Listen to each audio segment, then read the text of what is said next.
in the garden planted in a wilderness. I come to you with 4 gifts. Dare you accept them? So there's the challenge. So when we look with our Dharma goggles at life, we can see things how they really are. My second gift is a golden net. Can you recognize it? So there's something about seeing clearly that helps us to recognize things. And cognize is something in there. I'd never thought about this before, but is the recognize seeing something again? Oh, I've just thought of this. And the Dharma, we know it, don't we? When we first come along to the intro course, we know it. We know the Dharma. We've kind of, this is really familiar. Can you recognize it? Can you re-see it again with clarity? So this theme continues tonight. If we're going to see correctly, we need to have an awareness of the mechanics of what happens in the mind as we engage with the world around us. And I hope you're not thinking, oh no, not the wheel of life again. No, not the gap. Well, yeah. But the thing is that this is it, isn't it? Didn't Bhante call it the battleground of the Dharma life? This is it. This thing that we always go on about is the thing that will help us change. So what I'm going to talk about is referred to in the Brighton lectures that poem came out of. But the original lecture, called Mind, Reactive and Creative, was years before, in 1967. And it's a fundamental teaching that underpins a lot of what came later. And this talk tonight was inspired by Bodhi Naga's talk, fantastic talk that he gave at the Great Gathering at Padmaloka a few years ago. It's really worth listening to if you can find it. And he based his talk on Bhante's talk that he gave in 1967, which is also on Free Buddhist Audio. That's also worth a listen. So mind, reactive and creative. He starts where Buddhism starts, with the mind. He says that the teachings in this book here, this little book, the teachings in this book, the teachings contained in the Dhammapada, says Sanghagita, are literal truth and deserve to be engraved on our hearts in letters of gold or fire. And this is where he begins his talk. Experiences, mind, reactive and creative. Sanghagita I'm talking about. Experiences are preceded by mind. We should be able to chant it all together. We should have, not should, ooh, that's a naughty word, isn't it? It's very helpful if you know these off by heart. Experiences are preceded by mind, led by mind, produced by mind, very good. If one speaks or acts with an impure mind, what follows? Suffering follows. Even as the cartwheel follows the hoof of the ox, for drawing the cart. Experiences are preceded by mind, led by mind, produced by mind. If one speaks or acts with a pure mind, what follows? Happiness follows like a shadow that never departs. So we can draw at least 2 conclusions from this. How we experience the world is determined by mind. It's not saying that mind makes things happen, although it kind of does. What's not saying that, it's saying our experience of what happens is determined by mind. There's an objective world, but we live in our mental states.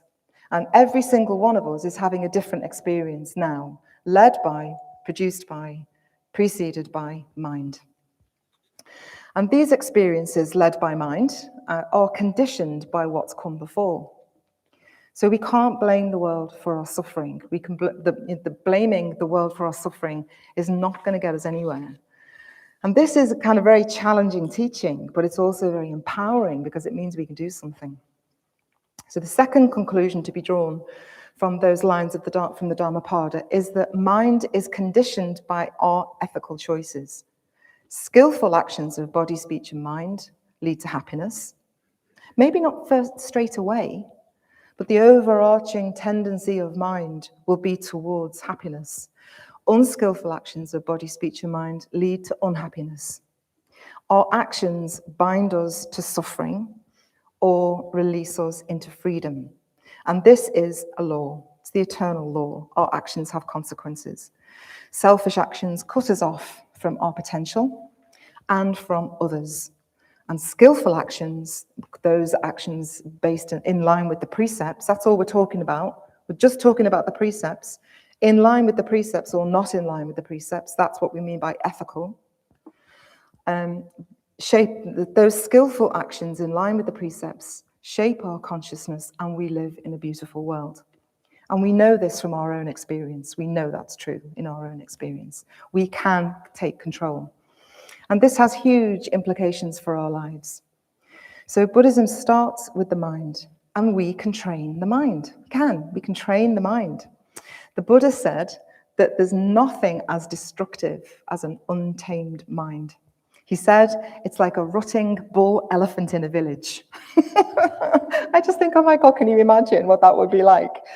Everyone running like for left and right, screaming, "Wah!" as the elephant comes like towards you. And that's what untamed mind is like. That is what my mind is like if I let it be there. And that's where Sanghagita starts with his talk. And for the first time in 1967, he used these phrases, reactive mind and creative mind. And he uses 3 images to explore these phrases: the wheel of life, the spiral path, and the Buddha. So reactive mind is represented by the wheel of life. It's a Tibetan symbol, a wheel going round and round and round, and we are bound to it. And it reminds me, remember those old horror films where there'd be somebody kind of strapped to a wheel going round and round and round? And we are, basically. We are living in that kind of life. The wheel of life is an image of our own mind. It's just like a mirror.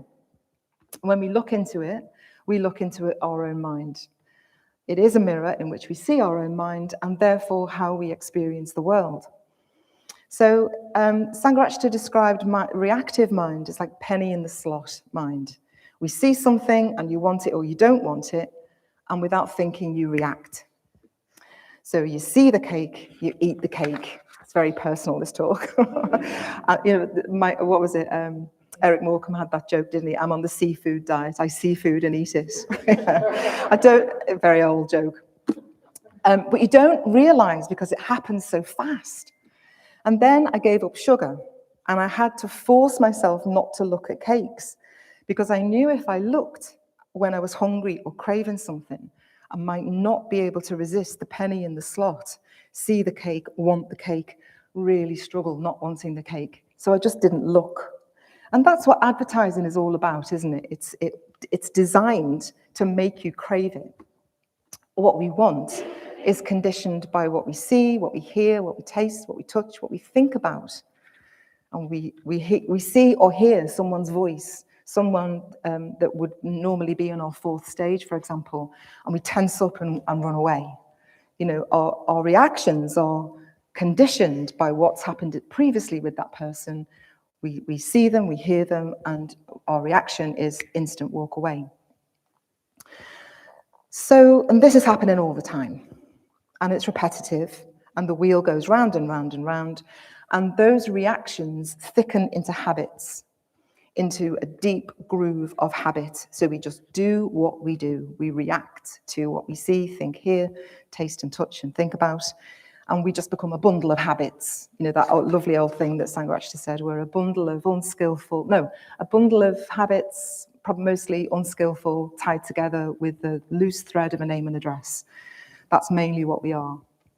And the outer wheel shows this, how habits harden into grooves. So independence, so this wheel, that's all we're going to look at tonight, is the outer wheel.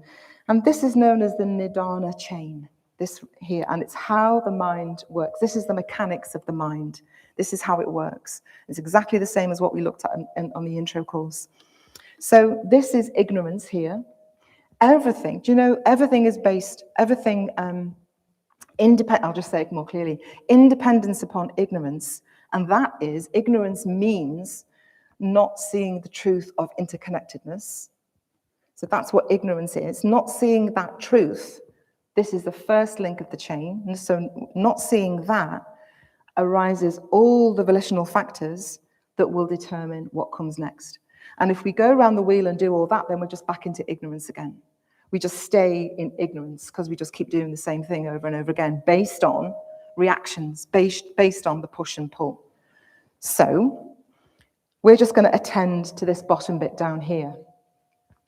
So we've got this hugging. So we're not, I mean, we could, in another talk, we'd go through the whole Nidana chain, but we don't need to.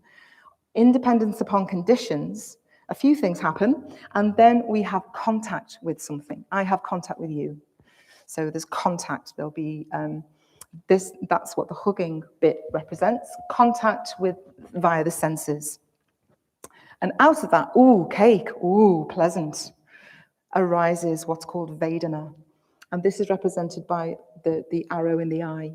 But Vedana isn't always unpleasant, although the Buddha would say it is. So let's just say, for our purposes, and then that leads into craving, which is a thirsty person being offered a drink. So we're looking at these bits here. So there's contact, Vedana, craving. So that's what we're looking at. So this is the machine of the mind responding to stimulus. In response to stimulus or contact arises Vedana. And the Vedana is a word that means feeling tone in the body, which can either be pleasant, unpleasant, or neutral. So if unpleasant Vedana arises in the body in response to contact, we push away. If pleasant Vedana arises in the body and the mind in response to contact, and we like it, we pull it towards ourselves. And if there's nothing going on, mainly we ignore. Mainly, that's what we're doing. We're mostly ignoring most stuff. But there is this push and pull as well on the basis of ignorance. So all of this comes from the big mistake of separation. This basic mistake of separation, the ignorance of thinking that there's a separate me in here and a separate not me out there. And we're in a constant state of needing to keep separate me safe and satisfied. So that's what we're doing all the time. We're pushing away anything we don't like, things that threaten this sense of self, and pulling in things we like, things that we think will shore up this sense of safety and satisfaction for this separate me.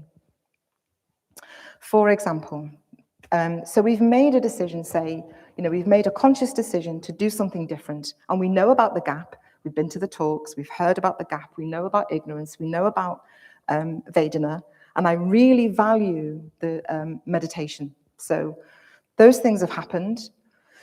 I know what I'm going to do. I get it with Vedana, so I make a decision to get up half an hour earlier to do some yoga or to do some Tai Chi or maybe to do some painting or something that I know will set me up really well for the day. Maybe go for a run or maybe even meditate. So the alarm goes off.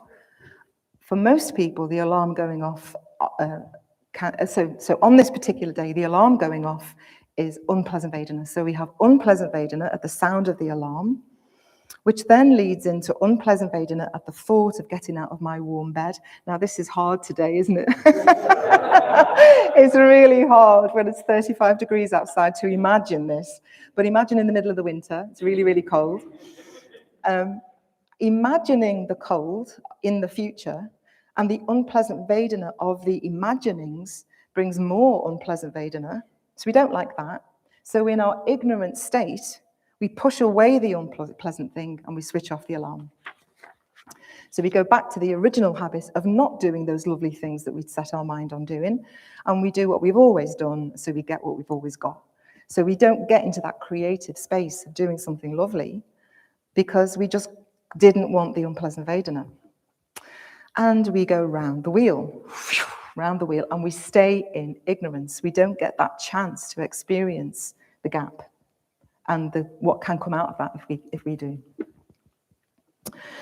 So these are habits, and they're deeply ingrained from what we've done in the past, from what we know. So the things I've done in the past create the things I do now, which create the things I do in the future.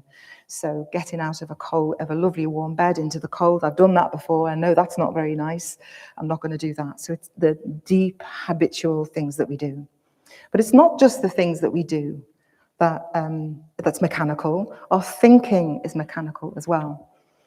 So Bhante says we can go through our whole life and never have an original thought. And he really encourages us to know what we think and why. Why do we think what we think? It's very likely to have been conditioned by a whole host of factors: family conditioning, class, culture. So we think what we've always thought, and we always think what we've always thought in the future. So for me, a very strong one is ill will when I'm driving. Old story. So if someone drives in a particular way, and I go into the type of thinking and behavior that I was well trained to do as a child in the car with my dad. So I was well trained in that there are really stupid people out there and they need a good hard stare as I drive past. Whatever it might be, ill will. And so it's just so stupid. So that just, it's a habit. It's just a habit. And I do it again, and then I go round the wheel, I do what I've always done, and I'm ruled by that habit and by my past. And I do feel ruled. I do kind of feel like I don't have a choice, but I do have a choice. It's almost impossible not to stare. You know, it's like I really, really, really want to give them a good hard stare, and it's so hard not to.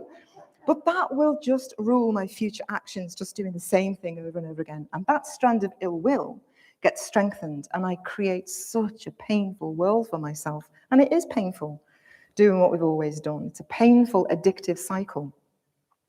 But all habitual actions lock us into suffering. And I just say, I'm much better at it. I think I might have a handle on it. I think I might. Well, I've driven to the centre, and the other one is exaggeration, so I'm going to say 3 times without it even arising as Vedana. So I think I'm really onto something. But anyway, but we know this, don't we? You've got your own thing. You've got your own pet hate. You know what I'm talking about. We are slaves to that reactive mind. But we've got to become clear of the mechanics of how the gap works so that we can change. The creative mind doesn't react to stimulus. The creative mind doesn't do that. It responds. It responds from the depths. It's not conditioned by the object. It's free to respond, not to react. And it responds with kindness, compassion, generosity. It can see the discomfort of unpleasant Vedana as an opportunity. Yes. Padmasambhava says that adversity is our greatest treasure. And I know Nagavadri's not in there because we get that. We like that. We love, that's one of our favorite Padmasambhava sayings, that Padmasambhava says, adversity is our greatest treasure. Might be paraphrasing. Why? Because it's an opportunity to practice with the gap between the reactive and the creative mind. And seeing that unpleasant Vedana and or whatever it might be, it could be pleasant Vedana and you're trying to avoid something else. It's a fantastic practice to practice between the reactive and the creative mind. Staying skillful despite discomfort, the discomfort of craving or the discomfort of aversion, pushing and pulling, staying skillful even in that state is where we get on to the spiral path. So the symbol of the creative mind is the spiral path. With the wheel, we're bound to that. We just go round and round, and we bind ourselves more tightly. It's circular, and it digs the groove of the habit, but the spiral path goes up and is open and free and expansive, and it goes up higher and higher away from the wheel. So the thing is, we come back to where we were. It's not like when you're on the spiral path, you're on it and you're off forever, hooray. It's not like that. We do something different. We come off the wheel, do something different, and I'm going to talk a bit more about that in a minute, and then it will come back again. That pet hate will come back again, but when it comes back, you're just a little bit further off the wheel. It's like you've got a little bit of insight because you did something different last time. You can do something different this time. Then it comes around again, and oh my God, it's still there. But you're just a little bit further on, and that's why it's spiral. because you keep coming back to the same blooming things, but you come back with a little bit more awareness and insight into it. It's not like we see it once and then that's it. So if people still drive in the same way, but if I can get a wedge in, I can respond, not react. Bit more insight based on what we did last time, until the groove is worn away, and it will get worn away. I really believe that, and it's my experience as well. I'm sure it's yours too. With awareness and kindness, the groove can be worn away. So the Buddha presented lots of different formulations of the path. But when we start working with the spiral path, we're using the law of karma. And we're no longer being lived by life. We're no longer a victim of habit. We're beginning to transform our consciousness. And we dwell in a more beautiful world. So how do we make this transition? Where does the path start? Just to say that there is a great talk that goes into great detail on the spiral path. I think it was yours. Was it yours? There's a recent talk. Look through recent talks in Sheffield, and there are talks that go into great detail on the spiral path. And I'm not tonight. That's not what I'm going to do. But if you're interested, it's really interesting. It's a good one to do. So the path starts with the gap. And that decision between Vedana and craving, or Vedana and aversion, to do something different. And that takes awareness and integration, and it takes faith. It takes Shraddha, which is the first step, actually. Feeling that dukkha then takes you into faith. And it's like, Shraddha you could translate as confidence. Otherwise, why would you do it in the first place? Why would you bother? Why wouldn't you just keep going round and round? There must be something of faith in that moment for you to even think, oh yeah, well, I will try and do something different. There must be something in there, and it's faith that gets you off the wheel. And you don't have to be inspired. You don't need to be inspired to come off the wheel. You just need to have a kind of a sense of confidence that it's worth having a go, that it's worth trying, that you have confidence in the possibility of change, which might take a long time, but you just have to keep going. So it starts with integration and awareness of the self, and both of those come together in Shraddha. So we're taming the rotting elephant in the village. We're taming the reactive mind, knowing ourselves. Above all, the reactive mind is unaware. We're just blundering about like this elephant in a village. We're blundering about being unskillful, being unaware, which we're all doing all of the time. But the creative mind is awake and aware. Awareness itself is the creative mind. But most people, most of the time, are asleep. So Bodhi means awake. So the Buddha comes from that word. And the Buddha had woken up. And awareness, awakeness, the Buddha put a brake on the wheel of life. He put a stick in the wheel as it was turning and stopped the wheel of life. And awareness creates the gap between Vedana and craving and opens up a whole new possibility of growth, getting to know ourselves and being more aware. And in another talk, not in Mind Reactive, Mind Creative, Bhante talked about the 4 dimensions of awareness. And Bodhinaga took those 4 dimensions and merged it with this talk. And I think it was a good thing to do because we're more familiar with this. So I'm going to go out of order, but those are the 4 dimensions of awareness. Awareness of things, or you could say the environment. Awareness of self, awareness of other people, and awareness of reality. So awareness of self, integration, awareness of the body, awareness of what is going on in your body when Vedana arises, awareness of the mind, our thoughts and emotions. We're often lost in autopilot. And mindfulness of the body is the foundation. So I would like you to have a little go at this.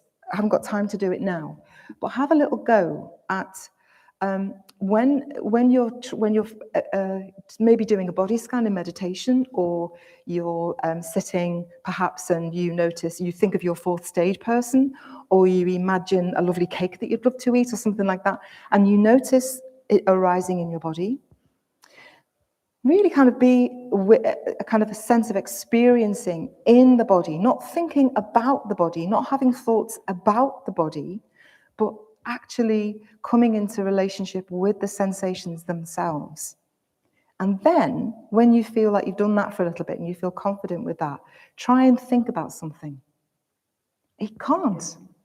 You can't think about something and be in your physical experience at the same time. It's not possible. That's interesting, isn't it? So when you're lost in papancha and there's thoughts going round and round and round, if you can feel the physical counterpart to that, if you can allow yourself to feel what's going on in your body as a response to those thoughts, because often that's happening, isn't it? Heart pounding, stomach's churning, you're kind of tight in the chest, tight in the neck, the body's doing all kinds of things in response to the thoughts, aren't they? Well, if you don't do the thinking, just feel it, after a while you'll notice the thoughts have gone on to, they're gone. They'll have gone on to another track. And this requires space and being able to do that. Maybe it's just a minute that you can be in the body and you need to come out. Just a couple of seconds of being in the body and then you need to come out. But it might be worth trying. And it just confirms that actually when we attend to what really wants to be heard, which is the physical sensations, then the thoughts are much less helpful. So just have a little go at that. So Vedana isn't an idea. You can't think about the Vedana, although you can go, Vedana, right, okay. You can think, Vedana. You need to use thinking faculty to clock it, but then don't think about the Vedana, feel the Vedana. So it's a feeling tone in the body that will have physical sensations attached to it. If you're trying to do the Metta Bhavana, for example, and the fourth stage comes up, what's going on in your body? That's a big clue. Hatred is painful. Next time someone's doing your pet hate, notice the impulse to react as a stimulus and try and get a wedge in without judgment. Don't judge yourself. Don't judge yourself at all. Don't judge yourself harshly. Just pause with awareness and just notice. It's likely to be uncomfortable. And this is how we change in everyday life, how we respond to the daily stress. Just gap, get the gap bigger and bigger and bigger. And notice how we respond to discomfort and if there's a gap. Just try and be in that and see if, with faith, you can try and bring some love to that, do something different.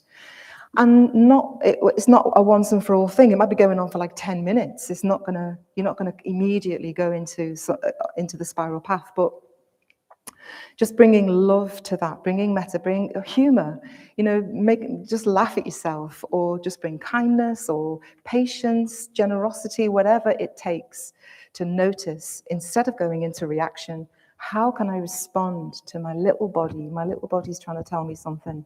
How can I hold this with patience and kindness and not just do something to distract myself from it? Just attend to that and be curious about what's going on. And don't give yourself a hard time. What they're doing is their business. Let them do their thing. That's their business. What I'm doing is my business. It's not about them. Let's have a look and see what's going on. So that's awareness of self. The danger is that we can think that the Dharma life is all about me. It's all about me. The mantra of me, as Vajratori used to say. It's all about me and my suffering, and we can become a bit obsessed with our inner world, obsessed with our own suffering. But we need to open out. And so this is where connecting the suffering that's going on with me connecting with other people, which is very, very helpful and very positive emotion of metta, gratitude, generosity. So relationships are habitual as well. We've got big habits around other people. We don't really see people. We really need to take that on and really look and really look and cultivate the heart, training the mind in the positive precepts. I'm just trying to speed up a bit. The Dharma isn't therapy. It's not just about being a happier person. The Metta Bhavana meditation, we could kind of think it's a psychological thing, but there's more to the Dharma than the psychological aspect. Important as that is, working with our conditioning and understanding our childhood patterns is really, really important. But we also need spiritual receptivity. And this is where awareness of things comes in. The reactive mind functions so fast. We're rushing around, and consumption and input is so fast, we're like a hamster on a wheel. In this dimension of awareness, it's a bit like the Blake poem, not having time to stand and stare. The reactive mind is asleep and it's not alive to the beauty of the world around us. When we stop and look, we fall in love with the world. Here's another exercise to do. Find a leaf, put your glasses on, get some decent light, and look at that leaf for 5 full minutes. And I bet you any money you fall in love with it.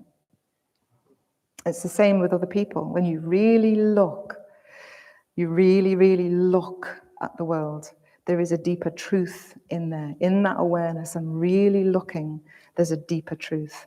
And Keats puts the words to it, doesn't he? Beauty is truth. Truth, beauty. That is all you know on earth and all you need to know. And when we really look, everything falls away except you and the leaf. And the beauty in that moment, the beauty of that love is completely indescribable, and it goes beyond psychology. We need to be receptive to the Dharma as a living force in the world. And sometimes it feels like reality itself is trying to wake us up. Something magical at play in the world just by looking, just by being aware of another thing. So this fourth dimension of awareness is awareness of reality itself. On the spiral path, we see directly the truth. We see the truth of reality, we see the true nature of things, and we see through the wheel of life. And we need to be training all the time. We have opportunities off the cushion that we mustn't pass by. And the Dharma can be applied to each and every single moment. Like walking to work, if we just reflect on the truth of impermanence, just as we're walking to work.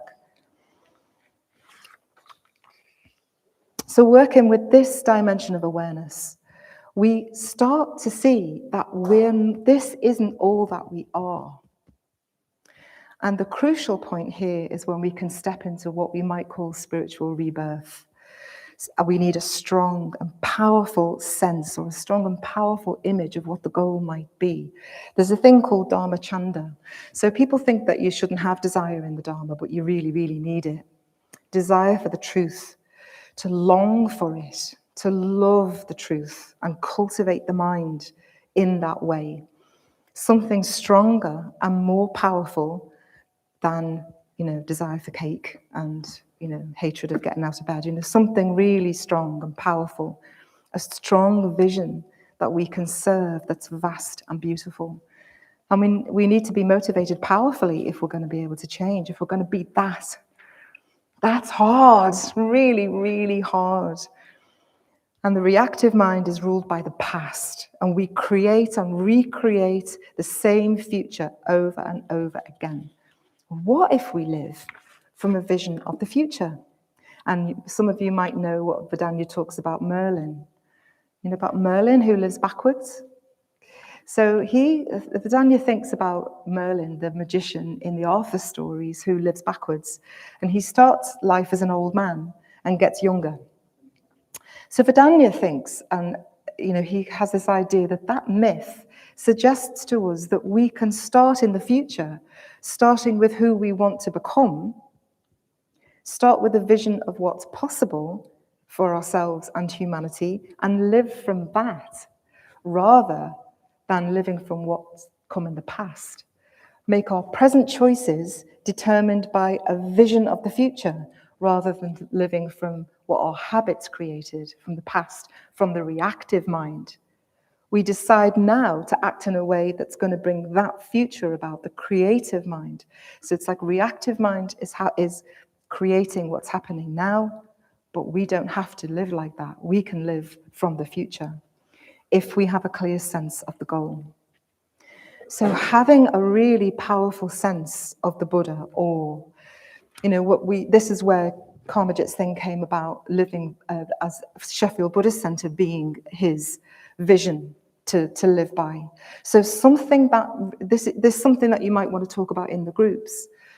What is the vision that you have? It might not be the Buddha. It could be, you might have a very clear sense of Tara that just is with you all the time, and she kind of guides you in every move you make. Or it could be that the qualities that you associate with the enlightened mind, like real deep peace. Oh my God, imagine that, having real peace of mind and freedom. It could be that.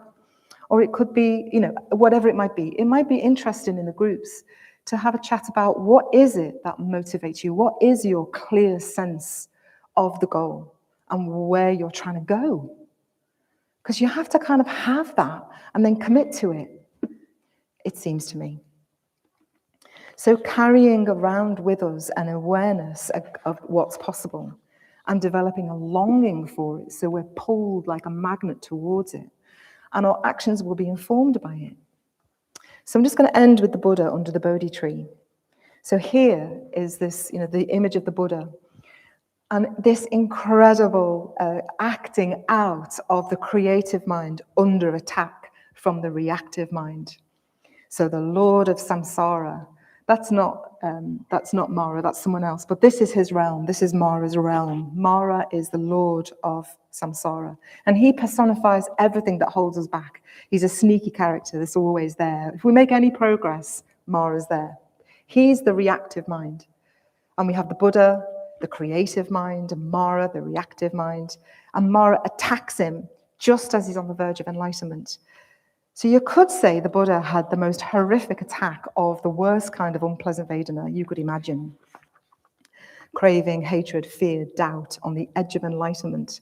And the reactive mind desperately trying to gain a foothold because he was just about to let go of everything.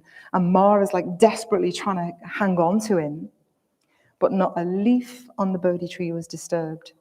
All the arrows of the reactive mind fell like flowers at his feet. And he was victorious over the reactive mind. And Buddhahood itself embodies the fullness of the creative mind. So we can be inspired by what's possible and commit to serving it, making it what our life is about. Let's not be fooled by our senses. Let's not do that. Let's be in the gap and connect with our inspiration about what's possible, and we'll move onto the spiral path. Someone said to Sanghagita once, what would you prefer right now, enlightenment or to win the lottery? And he said, definitely to win the lottery. And they said, why? And he said, well, I might not win the lottery, but I'll definitely get enlightened if I just keep practicing. So we can change and transform beyond anything we can imagine right now. So, let's dream we can do it. Let's commit to cultivating a creative mind and together create a beautiful world.